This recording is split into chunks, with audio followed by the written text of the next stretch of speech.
சென்னையில் நடைபெற்ற பத்திரிகையாளர் சந்திப்பில் யூடியூபர்கள் அநாகரிகமாக கேள்வி எழுப்பியதால் நடிகை கௌரி கிஷன் ஆவேசமடைந்தார்.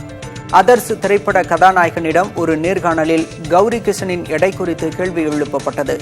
இது பற்றி மற்றொரு நேர்காணலில் பேசிய கௌரி கிஷன் அது முட்டாள்தனமான கேள்வி என கூறியிருந்தார். இந்த நிலையில் கதாநாயகனிடம் அக்கேள்வியை எழுப்பிய அந்த யூடியூபரும் மற்றொருவரும் தன்னிடம் கௌரி கிஷன் மன்னிப்பு கேட்க வேண்டும் என வாக்குவாதத்தில் ஈடுபட்டார். இதனால் கௌரி கிஷன் கண் கலங்கினார்.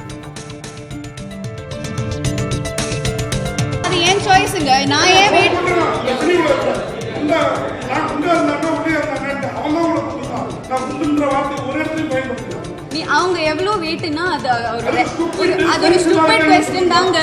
நான் உங்களுக்கே சொல்றேன், அது ஒரு ஸ்டூபிட் क्वेश्चन தாங்க. அது என்ன கேள்வி அது சார்? நீங்க அது என்ன கேள்வி? நான் ரொம்ப ரெஸ்பெக்ட்ஃபுல்லா கேக்குறேன் சார். நான் உங்களை ரொம்ப ரெஸ்பெக்ட்ஃபுல்லா பேசுறீங்க, நீங்க கத்துறீங்க என்கிட்ட. நீங்க பாடி ஷேம் தான் பண்ணீங்க, அது தப்பு தான். Like I would like to take this opportunity. இல்ல நான் மன்னிப்புலாம் கேட்க மாட்டீங்க. ஹலோ சார், நீங்க தான் மன்னிப்பு கேட்கணும்.